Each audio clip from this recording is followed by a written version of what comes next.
Should Nebraska drivers pay more for gasoline to fix Nebraska roads and bridges? That's the question state lawmakers are now facing. KMTV Action 3 News reporter Josh Egbert spent the day in Lincoln. He's live near Ashland with the latest tonight. Josh.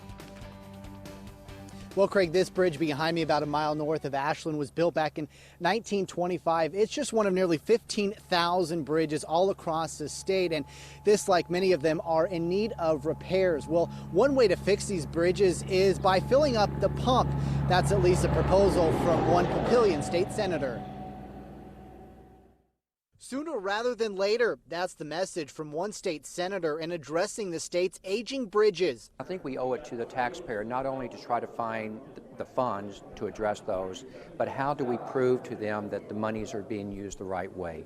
There are nearly 15,000 bridges in the state. 3,500 of them are the state's responsibility to take care of.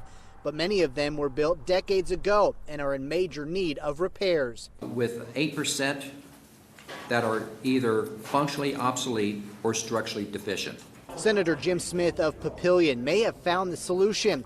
He wants to raise the state's fuel tax over the next 4 years to nearly 32 cents a gallon and use that money, which would generate an additional $25 million for the state, to help pay for bridge repairs. We do have a major east-west thoroughfare with I-80. So I've heard Iowa say that their out-of-town purchases are as much as 20% of their total fuel purchases. But not everyone is on board with the plan, and it has nothing to do with gas. Counties say the bill takes away local control and adds another level of government that's not needed. All the counties already have interlocal agreements.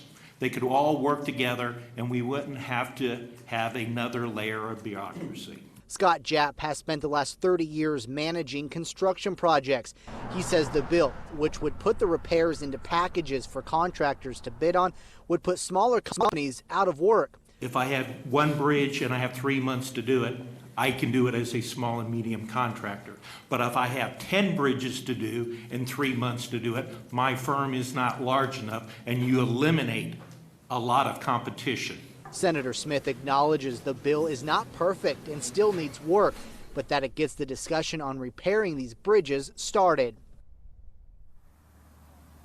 Now, the committee did shelf this bill today, which means there will be no more discussion this year, something that Senator Smith actually requested that the committee do. Instead, he says he wants to do an interim study on looking at ways on how to use this fuel tax to help fund some of these bridge repairs. He wants the conversation to get started. We're live tonight just north of Ashland. Josh Egbert, KMTV Action 3 News.